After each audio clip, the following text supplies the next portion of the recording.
Manuel da Silva Rosa, mais presentes, agradecer em nome do município desde já a vossa presença. É uma enorme honra para o município de Madalena acolher esta palestra Portugal e o Segredo de Colombo sobre um dos temas mais enigmáticos da história mundial, a identidade do descobridor das Américas, Cristóvão Colombo, um dos maiores navegadores de todos os tempos. Fruto de décadas de pesquisa realizada pelo ilustre conterrâneo Manuel da Silva Rosa, professor, historiador e escritor, esta palestra surge após a publicação do livro homónimo, lançado este ano, aclamado pela crítica como uma das melhores obras alguma vez escritas sobre Colombo, vencedora do prémio Independent Press, na categoria de História Mundial, tendo inclusivamente sido considerada pelo conhecido jornal Huffington Post como o melhor livro da história do ano. Mas esta não é a primeira obra do autor sobre esta temática. A investigação Manuel Rosa iniciou-se em 1991 e desde então este picaroto de gema dedica-se a uma profunda investigação científica da vida de Colombo, uma incansável busca pela verdade. Sendo considerado um dos grandes especialistas mundiais sobre o tema, é regularmente convidado para apresentações em diversas universidades e também em meios de comunicação social, como a BBC, o El Mundo, o Telegraph, o New York Daily, entre muitos outros, tendo mesmo participado em documentários sobre o famigerado navegador.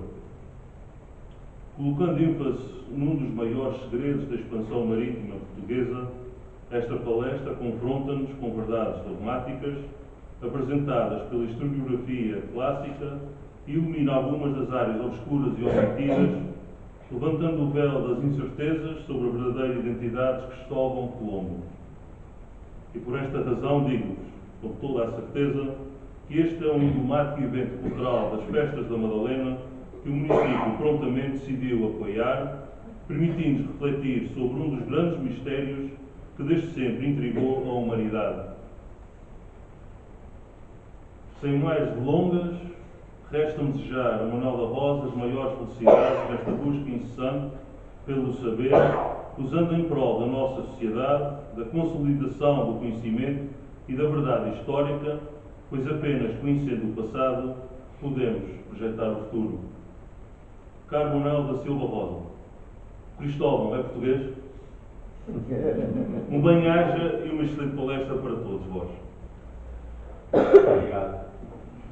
Agradeço o convite e a oportunidade de estar aqui a fazer esta apresentação. Não sei se talvez quisesse dar uma lado. Eu, como sabem, eu nasci na Ilha do Pico e é um prazer estar aqui de novo fazer esta apresentação para pessoas que, algumas que eu conheci em criança e outros que não sabem bem quem eu sou, mas posso começar por aqui. Temos ali, isto era a casa do Valverde, que hoje não está lá. Isto é a minha mãe e os meus 6 irmãos. Eu sou aquele rapazinho de camisa preta ali no meio, como a mãe, tem 3 mais jovens, 3 mais velhos. E outra fotografia, eu digo que eu sou dos Reis do Valverde. Há pessoas que conhecem quem são os Reis do Valverde, há pessoas que não conhecem. Temos aqui o José Rei e o Vital Rei. Por acaso está ali o Manuel e o Vital Rei. E o meu pai, Francisco Rei. Temos aqui o José Rei, que se conhece hoje, que é de facto o meu primo. E eu estou ali ao lado do meu pai. Eu comecei isto em 1991. O primeiro livro que publiquei, que também fiz um lançamento aqui na Escola Capital Costa Nunes, tinha 700 páginas de documentação e explicações de documentos.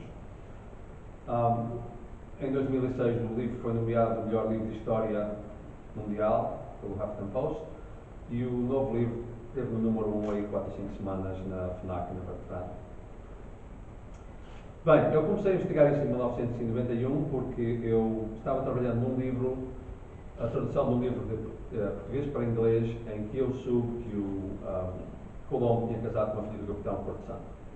E como eu sabia que o Colombo era um tecelão de Génova, a história que nos fala-nos sobre um Colombo tecelão de Génova, um pobre tecedor de lã que não tinha meios recursos, e que o que se sabia dele era que quando ele saiu não sabia para onde ia, quando chegou lá não sabia onde estava, e quando regressou não sabia de onde vinha. E isto é basicamente o que os historiadores em Portugal sabem sobre o navegador. É esta ideia dele, que ele não sabia o que estava fazendo, e que era uma pessoa sem crédito.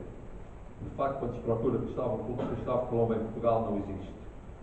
Nunca existiu Colombo nenhum em Portugal. Nem em Castela.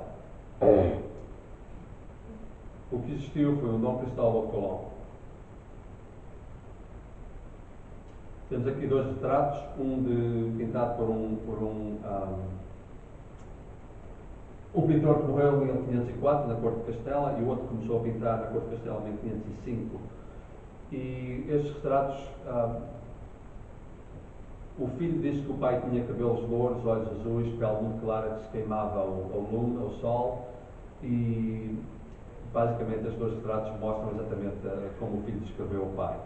O Colombo, que a gente conhece nos livros de história, de facto era uma pintura qualquer de Itália, que uma pessoa meteu o nome de Cristóvão Colombo, e hoje, se forem ao Museu de Nova Iorque, onde aquela pintura está, já não dizem Cristóvão Colombo, dizem simplesmente pintura de um homem, porque eles já sabem que a história aquela pessoa não representa o navegante. O que acontece é que o homem, ele nunca se chamou Colombo em Espanha. Isto é uma carta do rei Dom João II, de 1488, em que é uma carta secreta que foi encontrada nos arquivos do navegador. O navegador estava em Espanha como agente secreto de Dom João II. A missão dele era levar os espanhóis para as terras da América, convencê-los que aquilo era a Índia, para Dom João II fazer o Tratado de Tordesilhas e proteger a Índia para Portugal. De qualquer maneira, esta carta secreta, que isto vem explicado no meu livro, podemos ver o nome Colombo, que era o nome que o navegador utilizava em Espanha. O nome que a gente conhece em inglês, nós chamamos Columbus, e esse nome diziam que era o nome em latim, do nome que ele utilizava em Espanha. De facto, isto é uma carta do Papa de 1493, toda escrita em latim, e podemos ver que o nome em latim é Colombo. Mais 5 cartas do Papa, todas em latim, o nome é sempre Colombo e não é Columbus. E ele foi buscar este nome ao ponto e vírgula, que em inglês chama-se semicolon. E isto é a capa do livro de privilégios do próprio navegador, em que ele chama-se a si próprio Colombo. Como é que o erro começou? Quando ele regressou da primeira viagem, ele não foi para a Espanha, porque ele estava trabalhando para Dom João II, ele veio para Lisboa. De Lisboa escreveu uma carta para um co-conspirador em Barcelona, que foi publicada em abril de 1493. Essa carta depois foi levada para Roma, traduzida para latim, e de Roma foi publicada pela Europa fora. E eu gosto de chamar isso, vamos atrás um bocadinho, isto podemos ver aqui a data que a carta foi escrita e a data que foi traduzida em Roma, mas que levou 2 meses. Eu gosto de chamar isso o primeiro comunicado de imprensa internacional, para ser assim. E isso só aconteceu porque a imprensa tinha sido inventada há pouco tempo.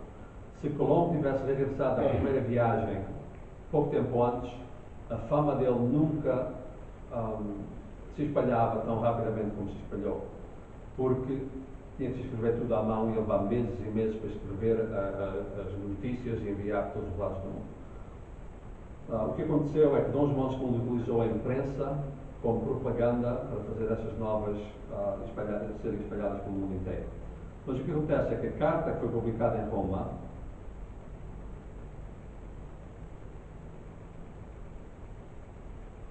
levava o nome de Colombo, ou o que eu chamo as primeiras notícias falsas espalhadas pelo mundo. Porque o nome dele não era Colombo. O nome da carta que foi publicada em Barcelona era Colombo. E em Roma eles cometeram o erro de mudar o nome de Colombo para Colombo, e em todos os países onde não se fala espanhol, ele é conhecido como Colombo, ou Columbus, ou Colombo, mas não Colombo, que é o nome que ele utilizava. E se forem a qualquer país onde se fala espanhol, ele é sempre conhecido como Cristóvão Colombo. Ninguém lhe chama Colombo em lado nenhum nos países espanhóis. Isto é cópias das cartas que foram publicadas, cartas de anúncio, e podemos ver nomes diferentes. É o sabor do quem está a imprimir. E também aconteceu comigo algumas vezes. Eu fui dar uma palestra na Universidade de Miami e eles gravaram aquilo, filmaram aquilo tudo, meteram no YouTube e enviaram um link, olha, está na internet, fui lá ver, afinal não, vocês têm aquilo para fora. Eles corrigiram.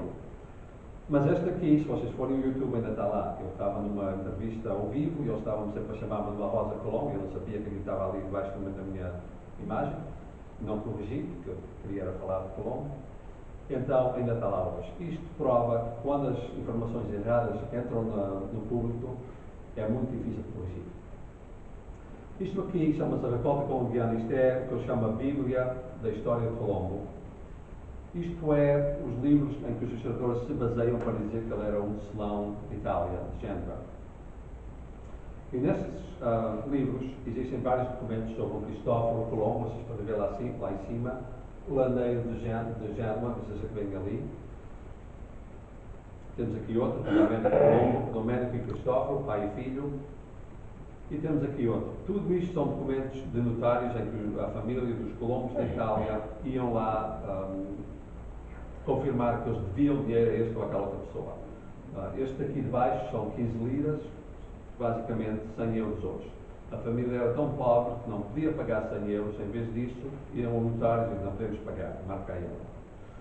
E é basicamente o que aqueles livros provam, que eram uma família de senhores insignificante, plebeus, e que não tinham recursos. De facto, o historiador espanhol Ángel de Alcaladir disse em 1935 que aqueles livros tinham muitos documentos falsos incluídos. E ele sabia, porque ele foi o historiador em Espanha que colaborou com a cidade de Génova a enviar os documentos sobre o navegador de Espanha para a Itália para serem inseridos ali. Quando aqueles livros saíram ao público, os historiadores leram os documentos e disseram, bem, isto prova que havia uma família de Colombos em Itália, mas não prova que aquele Colombo era o homem que descobriu a América, porque não diz a data de nascimento dele nem nada. Se acaso a gente pudesse provar que aquele tecelão Colombo nasceu mais ou menos em 451, talvez podíamos aceitar que esse tecelão era mesmo um navegador. Em 1904, os genoveses publicaram um documento provando que o Colombo de Génova tinha 27 anos em 79, o que dava um nascimento de 1951, exatamente como os historiadores disseram que era preciso que o tecelão da Itália tivesse, para a idade que ele tivesse. Mas quando eles publicaram este documento, eles forjaram o documento. Os italianos cortaram as páginas brancas todas fora, juntaram as páginas, o documento tem caligrafia diferente em diferentes páginas, tem páginas que atravessam ali o dobrado da página e mesmo se esse documento for verdadeiro, o que é suspeitoso porque o documento não se pode dobrar e fazer um livro com as páginas em sequência, se a gente mete as páginas todas juntas, as páginas não servem para... as páginas não estão em ordem. Mas mesmo se o documento for verdadeiro, isto prova que um tal Colombo Celão, ou genovês, lá quem ele for, tinha 27 anos em 1479. Mas o navegador escreveu várias vezes que ele tinha 28 anos em 84 quando ele foi servir em Castela. Sendo que, mesmo pela matemática, podemos notar que estamos falando sobre duas pessoas diferentes. Porque uma pessoa que tem 28 anos em 84 não pode ter 27 em 79. Agora, o documento chave desta história toda é o que eles chamam o maiorazgo de 498, que vem ser um morgadio de Colombo, em que ele supostamente disse que ele nasceu em Génova e de lá saiu para ir para Castela. Os meus primeiros 10 anos, quando eu investigava esta história, chegava a um ponto que eu dizia, bem, este homem não é italiano, ele não é italiano, nem é plebeu, ele é um nobre português. Eu encarava com este documento e dizia, mas porquê é que ele disse que ele era nascido em Génova? E depois eu, sabendo que ele mudou de identidade quando foi para a Espanha, assumiu uma nova identidade, Cristóvão Colombo, não era o nome dele, eu pensei comigo que ele tinha para despistar a sua verdadeira identidade, ele tinha escrito no seu testamento que era nascido em Génova. Mas eu nunca tinha visto o documento em si, só tinha visto transcrições. Eu viajei a Sevilha, fui aos arquivos, disse para eles me trazerem o documento. Assim que eu olhei para ele, eu sabia que ele era uma falsificação. Isto é a primeira página, o princípio da primeira página e o fim da última página. Oh, Madalena! Isto é o fim da primeira página, da última página. O que acontece? A primeira palavra neste documento é traslado, cópia. Diz cópia do testamento do almirante. Quer dizer que ele já estava morto, fizeram uma cópia do testamento, mas bem assinado, supostamente que o almirante já estava morto. Mas isso ainda não é o problema maior no documento. É que isto dizia 1598 e alguém pôs um 4 por cima, porque o navegador morreu em 1506. Ele não podia estar a escrever num documento em 1598. E assim, este documento não tem nem sequer uma notorização, não tem nome nenhum nele, e é um documento forjado. Quando eu investiguei este documento mais a fundo, vim a saber que o documento tinha sido apresentado por um Baltazar Colombo de Génova, quando o quinto almirante, o quinto descendente de Colombo morreu sem deixar um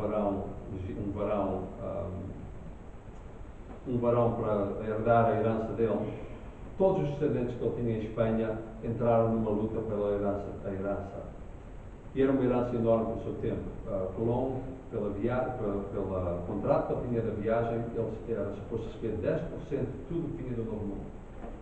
10% era uma quantidade enorme de valor.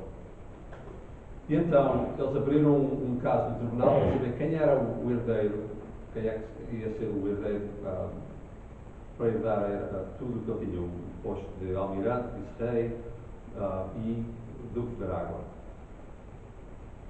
Da Itália vieram 2 colombos. Um foi logo mandado embora porque ele trazia uma genealogia falsificada pela cidade de Génova. O outro era mais rico, tinha falsificações melhor feitas, por dizer assim. Ele apresentou este testamento no tribunal e esse testamento foi dito ter o mesmo valor que um papel em branco. E o que isto mostra é que os historiadores estão se baseando num documento que há 400 anos atrás foi dito ter o mesmo valor que um papel em branco. Cristóvão Colombo nunca disse que era genovês, ele nunca disse de onde é que ele era, nunca disse qual é o seu verdadeiro nome e a família fez o mesmo, escondeu a identidade dele. Agora, quando disseram, em 1904, quando eles publicaram aquele documento a Ceredo sobre o Colombo, que tinha 27 anos em 79, os historiadores disseram que aquilo era uma falsificação. E os italianos disseram, não pode ser uma falsificação, porque seria possível fabricar um documento dessa maneira, não havia tecnologia. Isto é uma carta que é à direita. Veio à venda nos Estados Unidos no século XIX. E um historiador que estava em Chicago quando essa carta veio à venda, olhou para a carta e disse, já vi essa carta em algum lugar. E de facto, ele tinha visto a mesma carta nos arquivos de Génova. Se vocês olharem para uma e para a outra, não importa em que lugar é que vocês olhem, é como se fosse uma carta feita numa fotocópia, numa máquina de fotocópias, forjada perfeitamente. A única diferença é que a carta da esquerda tem uns buracos onde estava enfiada num espeto na secretária de alguém, a outra não tinha isso. Se não fosse aqueles buracos, ninguém podia decidir qual era a original e qual era a carta forjada. E assim temos uma carta forjada, mostrando que há muitas falsificações em volta da identidade de Colombo. De facto, a carta que está em Génova também é uma falsificação porque ele não assinava o seu nome daquela maneira. Além dos documentos forjados em Génova, na Itália, existem crónicas falsificadas e existem crónicas censuradas em Portugal. Isto é a crónica do Pedro Marta era o professor dos filhos dos reis de Espanha. E ele escreveu este livro que foi publicado em 1511, onde ele diz ali Cristófanes Colonas. Colonas é o nome correto, se nós vamos traduzir o Colombo para o latim, seria Colonas, e não Calambas. E ele diz ali que Cristófanes Colonas veio falar com o Fernando, vê-se ali, o rei Fernando e a rainha Isabel. E depois, em 1555, Richard Eden traduziu o livro de Peter Martyr. Temos ver ali, The First Book of Peter Martyr, traduzido para inglês. O que acontece é que quando Richard Eden traduziu este livro de latim para inglês, ele inseriu uma frase que não está no original. Basicamente diz, por outro nome, Columbus, um nobre de Itália, nascido em Gênova. Isto é uma falsificação. Aquela frase não está no original de Peter Martyr. E quem não tivesse o original de Peter Martyr em suas mãos não podia averiguar que era uma falsificação metida por uma pessoa que estava traduzindo um livro, mas meteu informação que não estava no livro original. E deste tipo de coisas há muitas na história do Cristóvão Colombo. Em 2003 e 2004 fizemos análises na Universidade de Granada com os ossos de Colombo e com mais de 400 colonos e colombos da Itália, da França e da Catalunha. E saíram 467 negativos. 477 positivos para a minha tese, não é? Porque ele não era o Colombo da Itália. Agora, ele nunca escreveu em italiano para ninguém, nem sequer para os seus irmãos. Ele nem sequer... ele escrevia em espanhol aportuguesado. Ele, por exemplo, quando escrevia filho em espanhol, que é hijo, com H, ele escrevia fijo, com um F. E a única nacionalidade que lhe deram em Espanha foi português. Em 1487, quando ele chega à Espanha, ele é hospedado na casa do Duque na casa do Duque Medina Celi, e a corte de Espanha começa a pagar dinheiro. E neste documento, no 1487, ele é chamado português. Aqui não se sabe ainda, no documento não se sabe, porque o documento que está censurado foi apagado mais tarde. Mas podemos ver aqui que era um português, paguei, não tenho o nome português, este dia 30 dólares castelhanos, podemos ver aqui 30 dólares, e aqui diz que Alonso de Quintanilha pagou esse português, e era o português que Sua Alteza tinha mandado pagar em pessoa. Quando o historiador António Romeu de Armas, em Espanha, investigou este documento, ele foi ver os livros de Alonso de Quintanilha, e o Alonso de Quintanilha tinha escrito, eu paguei a Cristóvão Colombo 30 dólares castelhanos. Só num documento eles meteram o nome, no outro eles meteram a nacionalidade. Isto foi o único documento, a única vez em Espanha que lhe deram uma nacionalidade. Daqui para a frente sempre lhes chamaram estrangeiro. E agora, estas 30 dólares castelhanas naquela altura é equivalente ao salário médio de dois portugueses hoje. Só num pagamento ele recebeu o salário médio de 2 portugueses num pagamento só.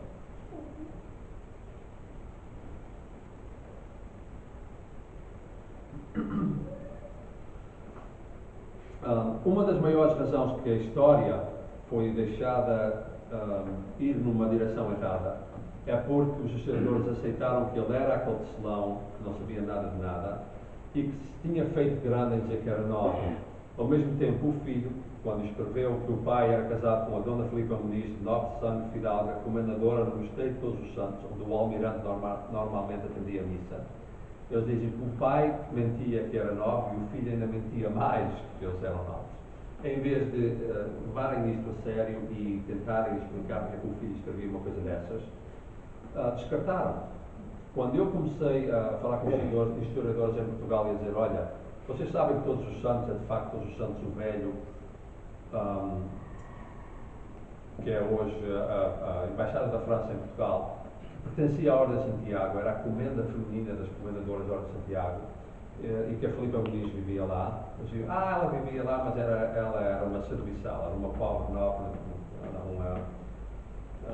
não se deve dar nenhum valor a essa residência lá. De facto, ela está mencionada, bem ali mencionada num dos documentos da comenda. É o único documento encontrado hoje em Portugal relacionado com Colombo, e nem sequer é sobre ela, sobre a esposa. Ela era uma das 12 comendadoras. Ela vivia lá grátis, tinha serviçais para tratar dela. E, além disso, todos os membros da Ordem de Santiago, para casar, tinham que pedir autorização ao mestre. O mestre era Dom João II. E não há ninguém nesta sala que acredite que um pobre de Selão, de um lugar qualquer, um plebeu que chegasse a qualquer reino, quisesse casar com uma nobre, e que o rei tivesse que autorizar, que o rei autorizasse esse casamento. Seria impossível. Ela está sepultada no Carmo, no convento do Carmo, ali na Capela da Piedade. Facto que ali temos também o Pedro Correia da Cunha, que era capitão da Ilha da Graciosa, e a mulher dele, Iseu Estrela, que era a irmã, meia-irmã da Filipe Muniz. Só temos 3 pessoas ali muito importantes relacionadas com o navegador do Carmo e ninguém sabe. Eles talvez não estão lá porque eles renovaram aqui tudo e tiraram as ossadas para fora, mas de qualquer maneira devia ter ali uma placa, devia ter aqui neste lado, virado para o elevador, um cartaz ali, olha, venham ver o local da esposa de Colombo Hospital. Em 2000, quando eu soube disto, eu fui lá ao Carmo e comprei o meu bilhete e disse: vocês podem dizer onde é que está o túmulo da esposa de Colombo? Ah, senhor, deve ser aqui. Vocês têm uma capela da Piedade? Sim, é cá ali. Pronto, é ali que ela foi sepultada. Ainda hoje não fizeram nada sobre isso.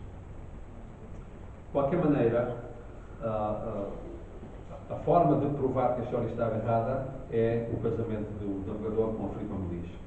O sogro de Colombo, que era o Bartolomeu Coelho Estrela, capitão da Ilha de Porto Santo, era pai de Iseu Estrela, como eu disse, casada com Pedro Correia, capitão da Ilha da Graciosa. Era pai da Branca Por Estrela. A Branca Por Estrela era mãe do mordomo Dom João II, mãe da Marquesa de Montemor, mãe da Condessa de Penamacor e mãe da Condessa da Brancas. Isto é tudo informação que os leitores em Portugal não conheciam.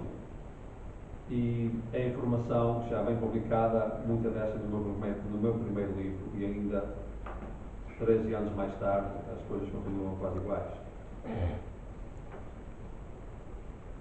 Esta aqui é muito interessante. A cunhada do sogro de Colombo criou as filhas do rei Dom Duarte. Ele era tio da amante do rei Dom João II.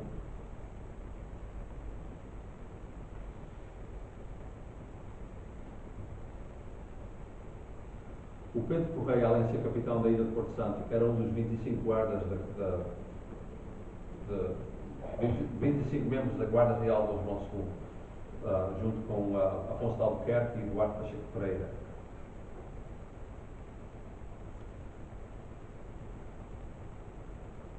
E o Conde Abrantes era o capitão da Guarda Real de Dom João II. Só temos aqui uma família integrada na corte. O filho do navegador menciona a Marquesa de Montemor e a Condessa de Penamacor no seu testamento, em Espanha. Este casamento teve lugar em 1479. Não foi depois de ele ser famoso. Isto é a prova, a primeira prova que se mostra que a história estava falsa. Foi falsificada, foi mal contada e em Portugal foi censurada.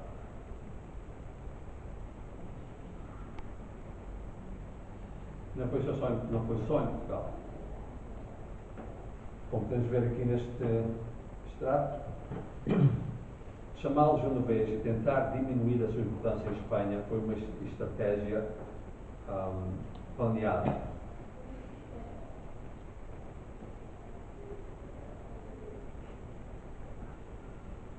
A primeira genealogia feita a esta família, que está na posse da família, nos arquivos da família, temos ali o Cristóvão, que era o navegador, o irmão dele, Bartolomé, o outro irmão, Diego. Temos o filho de Dom Diogo Colombo, que era 100% português, nasceu em Portugal, filho da Filipe Muniz, que foi depois o segundo almirante, segundo vice-rei da Índia. E o Bartolomé, quando ele regressou da primeira viagem, estava vivendo na corte de Castela. E quando Cristóvão regressou, ele escreveu, o irmão disse: olha, eles vão me enviar com uma nova frota, bem depressa para ir comigo na segunda viagem. O Bartolomé chegou tarde, o Cristóvão já tinha saído, e eles chamaram os reis de Espanha, deram o título de Dom e deram um barco para ali ter com o Cristóvão no Novo Mundo. Isto é mais prova que a história estava errada, porque um tecelão chega a um rei sem ter feito nada, não é dar o título de Dom. Dom é um título de alta nobreza. Mas o mais importante desta genealogia é que os 3 irmãos não têm pais. Vocês veem ali, tem 3 irmãos, não se sabe onde é que eles vieram. Isto também é planeada, a censura intencional, porque eles não podiam desvendar quem eram os pais. Além disso, houve brasões falsos publicados em livros. Há brasões falsos em livros que não são os brasões do almirante. Os livros de história dizem que o tecelão, que não tinha brasão, roubou este brasão ao grêmio de tecelões de Génova. E eu tenho contatado tantos historiadores a perguntar se vocês têm alguma prova qual era o brasão do grêmio de tecelões de Génova. Ninguém tem, porque não existia. O brasão verdadeiro dele, antes da primeira viagem, era este. Eu tinha publicado isto no meu primeiro livro, e depois de publicado o meu primeiro livro, recebi um e-mail a dizer: olha, sabes que a cédula real foi encontrada e foi publicada neste livro, no mesmo ano que o livro foi publicado. E, de facto, eu mandei vir o livro onde este estudo foi feito, e podemos ver ali, abaixo do leão, este brasão, basicamente isto. As 5 âncoras já estavam, já faziam parte do brasão dele antes da primeira viagem. O que acontece é que nós levámos 500 anos à procura de um plebeu sem estudos, com um brasão roubado, em vez de andar à procura de um nobre, altamente educado, um navegador e no seu próprio brasão de armas em Portugal.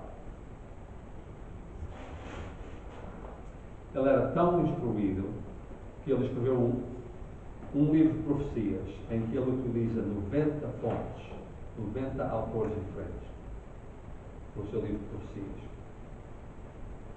Ele sabia várias línguas: português, espanhol, grego, latim. Uma pessoa muito altamente educada. Agora, quando eu soube que eles tinham pintado um navegador nesta pintura, isto é uma pintura da altura desta parede, está lá no Alcazar de Sevilha, na Sala dos Almirantes.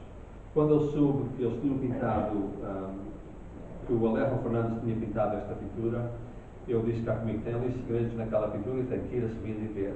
E eu comprei um voo de avião, fui lá e estava ali à frente, tentava ver, não via nada. Porque eu sabia já naquela altura, em 2001, que eles deixaram muitas pistas atrás para a gente descobrir quem ele era. Porque ele era tão importante no seu dia, embora não pudesse dizer quem ele era, quem eram os pais dele. As pessoas à volta dele entenderam que ele não podia ficar esquecido para sempre. E quando eu estava ali, tentei ver os segredos na pintura, não dei com nada. Tirei uma fotografia, eu passava à frente do cordão, o guarda dizia: não, isto é que está atrás. Tirei uma fotografia e fui no avião e fui embora para os Estados Unidos. E no avião abri o meu computador e estava vendo as fotografias e aumentando, e encarei com isto: alguém vê alguma coisa? Quem vê, levanta a mão. Ninguém? O André, mas eu já disse. Tu sabes o que estás a ver. Tu não.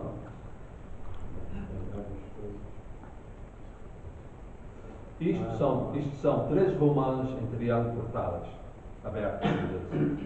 E este padrão, isto aqui muito bem feito, as pessoas, quem não estiver olhando, quem não estiver focando naquilo, nunca mais vai ver. E quando eu vi isto, eu fiquei logo maravilhado, porque eu já tinha entendido que havia um segredo na vida de Colombo. E quando eu vi aquilo, eu sabia que a maçonaria utiliza para o primeiro e o segundo grau 3 romanos cortadas no topo das 2 colunas. E as coisas começaram a ficar interessantes, porque ele escrevia o seu nome codificado. Isso era da forma que ele escrevia o seu nome assim. Ele enviava as suas cartas, seja lá para quem for, e ele assinava assim. Isto é um nome em código, uma assinatura em código. Ainda não se conseguiu decifrar aquelas SAS, XMY, Y. Já houve várias tentativas, mas não se pode provar que está decifrado corretamente. Aqui embaixo nós temos o Cristo, do grego Cristo, o latim ferens, que é ferry, a gente ainda usa aí, e o ponto e vírgula. E ali ao lado ela mesmo metia um monograma para ser um S. E o filho diz: meu pai vai buscar o nome Colom ao grego porque quer dizer membro. E ele escolheu este nome por 3 razões. Uma, porque em grego quer dizer membro. Outra, porque é o nome da sua antiga linhagem do general romano. E outra, porque o nome que ele escolheu para si, Cristo, Christopher Renz Colomb significava o que ele estava a fazer com esta viagem. Portador de Cristo, levando Cristo para o outro lado. Ele até mesmo diz membro de Cristo. É o que eu decifro mais ou menos, Cristo levou membro. Se vocês forem ao Palácio de Mafra, vão ver lá no teto, na sala das descobertas, vão ver esta pintura, em que podemos ver Vasco da Gama enfrentando o Adamastor. Temos aqui Pedro Álvares Cabral, os quatro ventos, isto são os quatro ventos. Um deles tem o nome em cima a mão em cima do Brasil, e aqui temos um homem acorrentado, podemos ver ali, ele tem uma algema nas mãos, nos pés também tem aqui uma serpente, uma pessoa segurando uma serpente ao pescoço dele, e aqui está escrito: a Castilla e León, Nuevo Mundo deu Colón. A Castela e León, Novo Mundo deu Colón. Ele não foi descobrido, ele deu a eles. E agora, isto é interessante, porque isto foi pintado no século XVIII, acho eu, e devemos de explicar porque é que ele meteu o Cristóvão Colombo, um navegador, acorrentado, ameaçado com uma serpente, e ali como, assim, segurando a mão, como quem diz, não posso fazer nada, estou só aqui. Agora, em cima temos o Infante Henrique. Estes três são membros da Ordem de Cristo. E eu digo que este também era membro da Ordem de Cristo, por isso que ele escolheu o nome Colombo, porque dizia membro, significava membro. E ainda hoje, se forem a tomar uma das torres do alto, lá em cima, pode-se ver um símbolo que não é muito diferente do que a maçonaria utiliza hoje. E as coisas começaram a ficar interessantes, porque isto tem muitos enigmas nessa história. De qualquer maneira, eu volto agora aqui à missão da Ordem de Cristo e a viagem. A razão de contornar a África e ter barcos portugueses no Índio não era só as especiarias. Era uma missão religiosa, era uma missão de travar o avanço do Islão, que já estava implantado na Índia, e de tirar o comércio das especiarias ao Islão, trazê-lo para o cristianismo e tentar juntar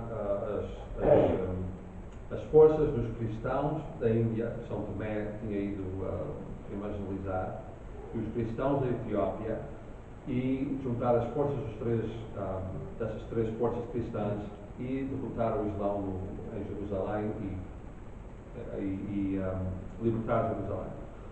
Não aconteceu, mas isso era a ideia. De qualquer maneira, o Colombo foi para a Espanha, não foi sozinho. João II enviou outros agentes para trabalhar com ele. Isto era uma missão que não podia falhar. E não falhou. Em Espanha, ele tinha outros agentes a trabalhar com ele para ajudar a convencer os reis castelhanos que esta viagem devia ser feita e para ajudar a convencê-los de que lhe era a Índia.